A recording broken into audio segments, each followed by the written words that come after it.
I launched the boat at St Catherine's on the south side of Upper Loch Fyne, then headed over to Inveraray before going down the loch and landing at Pennymore for morning tea and a wee.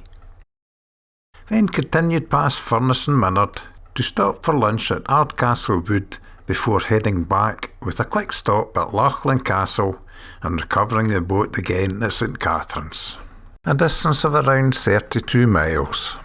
I'd arranged to meet Gordon at the jetty around 8:30am, but I arrived early and at 8 o'clock in the morning the moon was still up, indicating it was a lovely clear sky. However, it was bitterly cold, so I sat in the warmth of the car watching a heron trying to catch its breakfast. The tide was full out, but now in the turn, and a light wind rippled the water surface.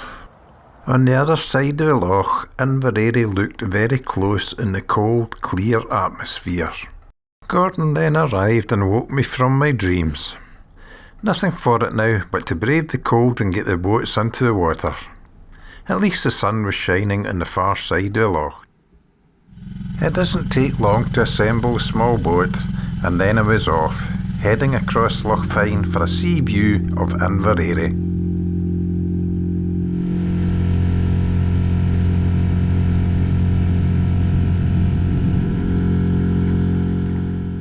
At one time, Inveraray was a very busy herring fishing port, and its coat of arms depicts 5 herring caught in a net. Sadly, the days of bountiful fishing in Loch Fyne are long gone. However, Inveraray is still a very busy place, popular with tourists because it is such a scenic village. The jail being a favourite attraction, it's a 19th century prison and was renowned for its terrible conditions for its inmates.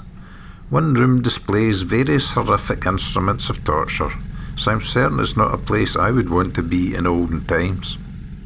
The old pier, which may have been the last UK land that some unfortunate prisoners stood on before being shipped across to Australia, now rots silently away.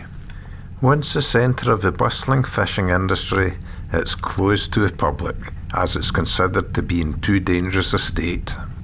Another well-known attraction is of course Inveraray Castle, ancestral home to the Duke of Argyll, chief of Clan Campbell, and it's certainly not rotting away. Gordon and Fang arrived and woke me up again, so we started to make our way down the loch. We were both using 6 horsepower outboards, which keeps the boats going nicely when one up, or in Gordon's case, one up and one dog. In fact, when we found out later, when the waves got up, the Honwave with its 6 horsepower left my F-rib standing, so it's worth noting these 6 horsepower outboards are fine in Loch Fyne.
We pulled into Pennymore Bay for our morning break, a cup of tea from a flask while Fang had her wee. And it was very enjoyable sitting in the warmth of the sun on such a cold November day. And after another wee, we got back in the boats and continued on our way.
Just as we were passing the reefs off Minard, the wind dropped completely and we enjoyed a mirror-smooth flat calm. That's what I love about winter boating. Sometimes the seas go flat calm and the atmosphere is that clear you can see for miles.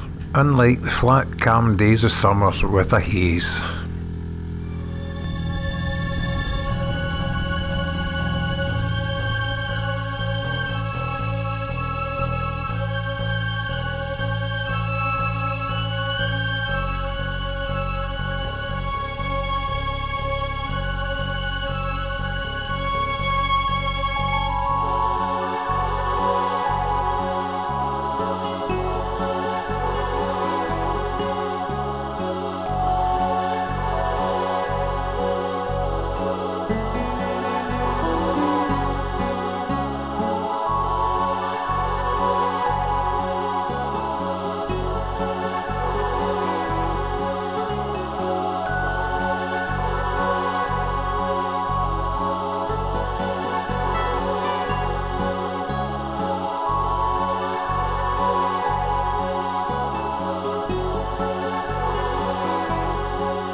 It was now lunchtime, so we stopped at Ardcastle Wood picnic spot and watched some felled trees being loaded onto a waiting boat. Then sat in the warmth of the low winter sun, admiring the views and scoffing our sandwiches.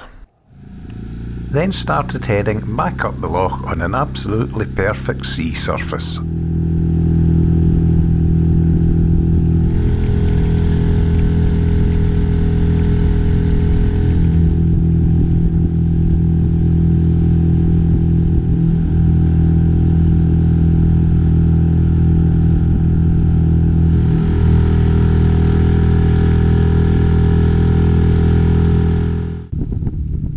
The wind started to awake the waves around the islands off Minard. Then we headed for Castle Lachlan, where we stopped for our afternoon tea. It was a quick stop as the winter wind was now freshening and we still had 10 miles to go, and we knew we would be fighting straight into it. The small hard hull of the F-rib slams a bit in a short sharp loch chop, so I kept close in to Gordon's wake. It helped to smooth the road a bit. However, the waves appeared to reduce the drag of Gordon's deep V boat, and I found it difficult to keep up with him. The longer length of his boat plus the softer ride of the airfloor also assisted Gordon, and soon I was left far behind.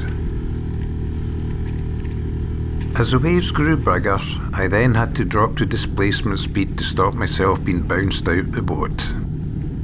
Gordon kept in the plane all the way back to St Catherine's, So I dedicate this video to all the cynics who said a 6 horsepower outboard will never plane a Honwave T38. Gordon, his dog, and all the gear in his boat would weigh around 300 pounds, and it was motoring along about 14 miles per hour.